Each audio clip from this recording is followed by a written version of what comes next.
Si quelqu'un dans la population de Saint-Romuald a besoin de services alimentaires, ils ont juste à communiquer ici au service d'entraide avec notre secrétaire qui va la référer au responsable qui, à ce moment-là, va lui indiquer la marche à suivre pour pouvoir bénéficier de l'aide nécessaire. Elle peut avoir droit aux meubles, soit des vêtements, les meubles en bois, les accessoires, tout ce qui est nécessaire pour vivre convenablement. On offre aussi aux services alimentaires la baratte, qui est des produits congelés que les personnes qui veulent peuvent acheter. On offre aussi des produits frais chaque semaine, dont ils payent des frais, une partie du coût et l'autre partie défrayée par le service d'entraide pour les aider à administrer le budget plus convenablement. Pour que le monde réussisse à avoir de la nourriture convenable, tout est examiné avant de mettre dans les boîtes. Si les fruits et les légumes, moi j'ai toujours eu comme principe, si vous ne le mangez pas, donnez-le pas aux autres. Les partenaires qu'on a, on a Moisson Québec, nos épiceries qui nous fournissent des biens. Après ça, il y a les commanditaires comme les Chevaliers de Colomb nous aident beaucoup, les Lions, tous les organismes de Saint-Romuald. La ville nous fournit des camions pour aller chercher la nourriture à Moisson Québec. Ça va être les achats pour les paniers de Noël qui vont commencer. On prévoit toujours pour 200 un minimum pour avoir avoir la quantité pour tout le monde. Les gens de la communauté peuvent nous aider avec la guignolée, avec les collectes qui sont faites dans les épiceries. Les Chevaliers de Colomb organisent une guignolée tous les ans.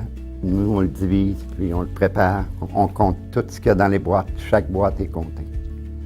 On a une collecte annuelle qui doit arriver. Là. Le bureau, il y a des lettres qui sont envoyées à tous les citoyens de Saint-Romuald. Ils peuvent faire un don, retourner par la poste ou venir le porter ici. Il y a des reçus pour fin d'impôt qui lui sont remis à ce moment-là. Il ne faut pas oublier non plus que la pauvreté, ça ne prend pas de vacances.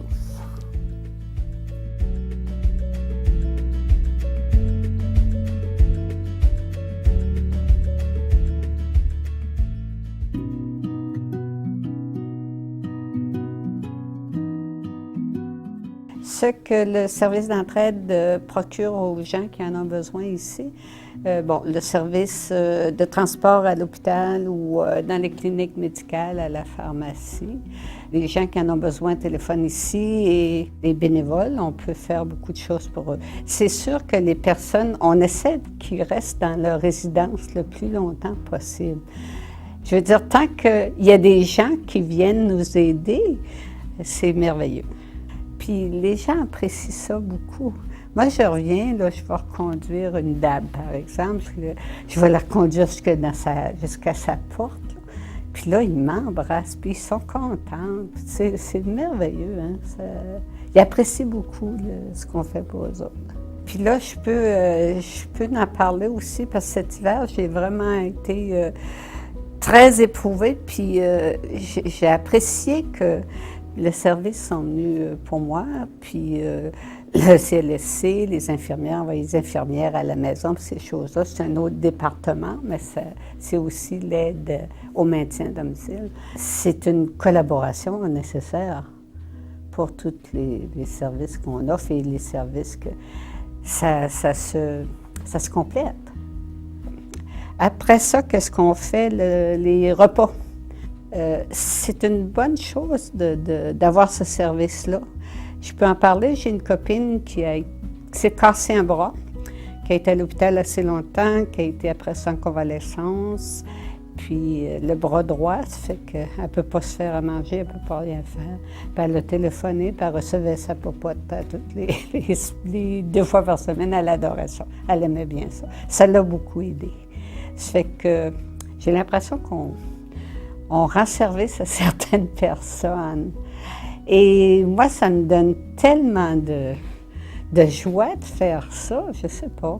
Je trouve ça tellement agréable d'aller m'occuper des personnes qui ont besoin. C'est vraiment très valorisant.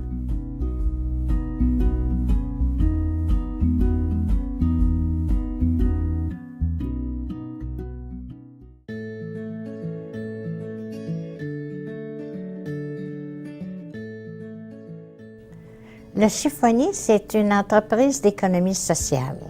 C'est notre principale source de financement. C'est avec l'argent du chiffonnier qu'on peut se permettre de donner des services spéciaux à la communauté. Et on invite la population à venir nous visiter. La population a beaucoup à recevoir ici. On a un local accueillant, les bénévoles sont souriants, ils trient minutieusement tous les articles qu'ils nous ont apportés pour donner de la marchandise de qualité. N'importe qui dans la population peut venir rencontrer le personnel du chiffonnier. Ils vont rencontrer la joie, l'accueil et surtout de beaux items à acheter. On trouve des vêtements pour hommes, femmes, enfants et bébés et des articles de bébés. On a des meubles, on a des électroménagers, gros et petits. On a de la vaisselle, on a des jouets et tout. Mais pour faire un tri de ça et offrir ça à notre population, ça nous prend des bénévoles. On est à la recherche de bénévoles qui peuvent s'impliquer dans le domaine qui leur fera plaisir. À eux de choisir ici. Il y a de l'ouvrage pour tout le monde. Tout le monde est accepté et heureux ici. Ici, là, on a tous l'impression que c'est notre commerce.